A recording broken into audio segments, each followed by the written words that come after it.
Fala galera, bem-vindo ao Detona Física e a mais uma aula de eletrodinâmica. Hoje a gente vai falar da segunda lei de Ohm. Ela não é tão importante quanto a primeira lei. No vídeo anterior eu falei para vocês, que na minha opinião é a principal fórmula da eletrodinâmica, da eletricidade no geral. Mas ela também é interessante que a gente saiba, porque o Enem gosta de trabalhar questões teóricas abordando os conceitos da segunda lei de Ohm.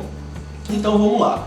Na primeira lei, que é V igual a R vezes I, a resistência está relacionada com a tensão e a corrente, independente do material que seja o resistor, independente do formato desse resistor. A segunda lei de Ohm não. Ela relaciona a resistência elétrica com a geometria do condutor, do resistor, ou seja, com o formato dele. Você entendeu? Com as características físicas. Por exemplo, quando você quer, sei lá, finge que você vai fazer um fio, quer pegar um metal para fazer um fio para uma instalação elétrica. Que fio você vai usar? Com certeza, você vai atrás de um material que seja um bom condutor, não é isso? Como eu falei no outro vídeo, geralmente usam o que? Cobre. Por quê? Porque o cobre tem uma resistência baixa e uma condutividade alta, não é assim? Então, quando você vai fazer um fio, por exemplo, algum circuito e precisa de um fio, você vai pegar um material que tem uma resistência baixa, para que a sua corrente possa passar de uma forma mais fácil. Mas não só o material influencia nessa questão da resistência, o formato também, a geometria também influencia. Por exemplo, imagina que você tem um fio bem grandão e um fio menor, mais curtinho. Qual você acha que tem maior resistência? Aí você imagina que você está diante de dois corredores. Um corredor bem curto e um corredor bem longo. É mais fácil atravessar qual? Qual desses corredores você atravessaria mais rápido? O corredor curto. Eu faço essa analogia para você entender o seguinte. Imagina que o fio é um corredor que a corrente elétrica está atravessando. Então, se esse corredor, esse fio for bem curtinho, a corrente elétrica atravessa mais fácil. Ou seja, a resistência é menor. Se o fio for muito comprido, a resistência é maior. A dificuldade para a corrente elétrica atravessar é maior. Então, uma coisa que influencia na resistência elétrica de um fio, por exemplo, é o comprimento. Diretamente proporcional. Quanto maior o comprimento, maior a resistência. Quanto menor o comprimento, menor a resistência. Outra coisa que é importante é a espessura do fio, Imagina o seguinte, você tem um fio bem grossão e um fio bem fininho. Você acha que em qual desses é mais fácil para uma corrente elétrica passar? De novo, vamos falar de um corredor. Você tem portas. Você tem uma porta dupla bem grandona e uma porta estreitinha. É mais fácil passar por qual? Da mesma forma, num fio, a área do fio, a espessura do fio, a grossura do fio, vai influenciar nisso. Se o fio for bem largo, a corrente elétrica passa fácil. Se o fio for bem estreito, a corrente elétrica tem um pouquinho de dificuldade. Ou seja, a resistência é inversamente proporcional à área de secção do fio. Ou seja, quanto maior a área, menor a resistência. Quanto menor a área, maior a resistência. Beleza? Inversamente proporcional. Então, nós temos aqui mais três coisas que influenciam na resistência. O material, dependendo do material, vai influenciar. O comprimento e a largura. E assim nós temos a segunda lei de Ohm, que é essa que está aparecendo aí para vocês. A resistência é igual, essa letrinha é um Rho. Rho L sobre A. L é o comprimento do fio em metros. A é a área do fio. Geralmente, é interessante isso, geralmente, em sua grande maioria, a área é em milímetros quadrados. E esse Rho, que parece um P, é uma letra grega que ele representa a resistividade, ou seja, ele representa o material. O que é a resistividade? É a característica que cada material tem. Imagina o seguinte, cada pessoa não tem uma assinatura? A sua assinatura com certeza é diferente da minha. Talvez possa até parecer em alguma coisa, mas vai ser diferente. Cada material tem a sua assinatura elétrica. Entendeu? Cada material tem a sua assinatura elétrica, ou seja, a sua resistividade. Cada material tem essa característica.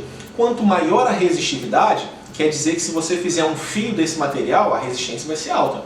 Quanto menor a resistividade, quer dizer que se você fizer um fio desse material, a resistência vai ser bem baixinha. Repara nessa tabela aí. Essa tabela, além da resistividade, tem um outro negocinho, a condutividade, que pelo nome eu creio que você já percebeu que é o inverso. Se um material tem uma condutividade alta, ele é um bom condutor, então a resistividade pequena. Se um material tem resistividade alta, então ele está mais para o isolante. E então a condutividade dele vai ser baixa, porque um vai ser o contrário do outro, você entendeu? Então essa letrinha grega, o Rho, representa a resistividade. Por que a resistividade é a assinatura de cada material? Porque cada um tem um valor diferente. Cada material tem a sua resistividade. A gente não vai ter dois materiais diferentes com a mesma resistividade, da mesma forma que você está vendo aí nessa tabela. Tá bom? Então a resistividade é o Rho. Agora, olhando para a fórmula de novo.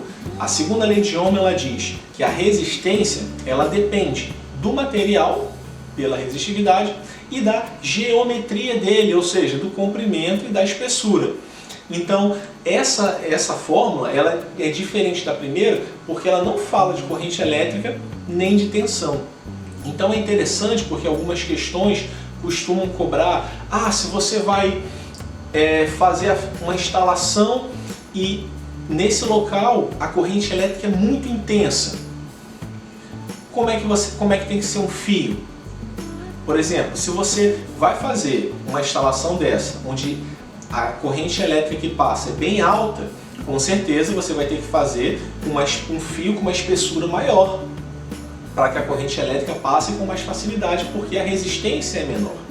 Então, por exemplo, quando a gente fala de chuveiro elétrico ou dispositivos que gastam muita energia, que precisam de muita energia, que passa bastante corrente elétrica, a espessura do fio tem que ser um pouquinho maior. Em dispositivos comuns, simples, por exemplo, o carregador do seu celular, o fio é bem fininho. Por quê? Porque a intensidade da corrente elétrica que passa é de boa, é tranquila, é pequenininha. Então, essa espessura do fio, bem fininho, tá tranquilo. Uma resistência dessa não tem problema. Você entendeu? Então, além da tensão e da corrente, a geometria e o material também influenciam na resistência. Beleza?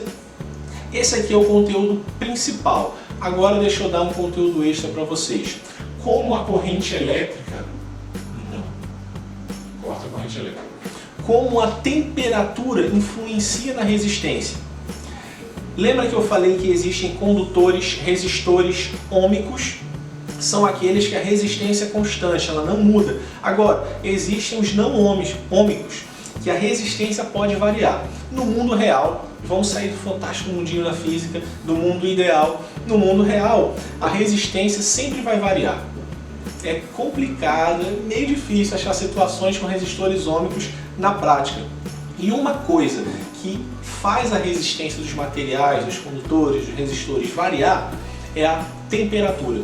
Quando a temperatura aumenta, a resistência muda. Quando a temperatura diminui, a resistência muda. Agora, eu pergunto para vocês, a temperatura e a resistência são diretamente proporcionais ou inversamente proporcionais? O que é que você acha? Se eu pego um fio e aqueço esse fio, a temperatura aumentou. O que vai acontecer com a resistência? Você acha que aumenta ou diminui? Responde aí.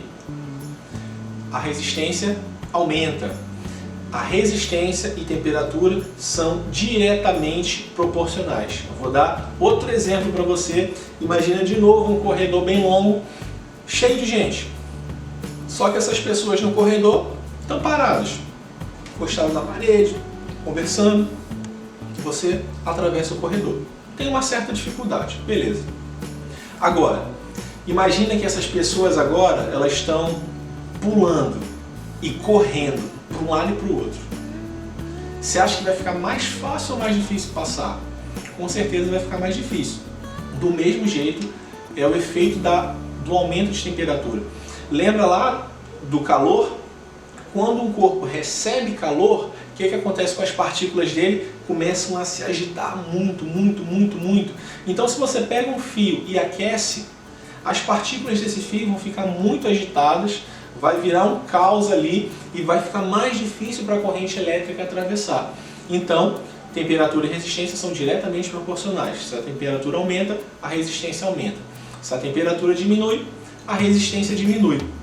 Isso a gente pode fazer uma relação com outro conceito, que também eu vou deixar um vídeo só sobre isso, mas só para você já ter uma noção, um negócio chamado supercondutor. O que é um supercondutor? Seria um material com resistência zero, ou seja, a corrente elétrica atravessa ele sem perder energia, sem nenhuma dificuldade. Pensa comigo, a gente falou de temperatura conectada com a resistência. Então, se a temperatura aumenta e a resistência aumenta, para que eu tenha um supercondutor, a temperatura vai ter que ser lá embaixo. Quando eles conseguiram fazer um supercondutor em laboratório foi porque a temperatura que eles atingiram foi bem baixa. Então, à medida que a temperatura foi caindo, a resistência também. Mas isso aí fica para próximos vídeos, tá bom? O importante é você lembrar que a resistência, além da tensão e da corrente, também dependem da geometria, ou seja, do formato, e do material pela resistividade, tá bom? As características físicas do material são importantes para a resistência, beleza? Lembra, resolve as questões de fixação que eu deixei aqui embaixo. Galera, dá um like show aí, tá bom? E compartilha. Eu já vi que muita gente, quando assiste uma aula que curte, compartilha. Então, se você curtiu, compartilha, se inscreve e deixe seu comentário aí. Valeu? Vamos detonar a física.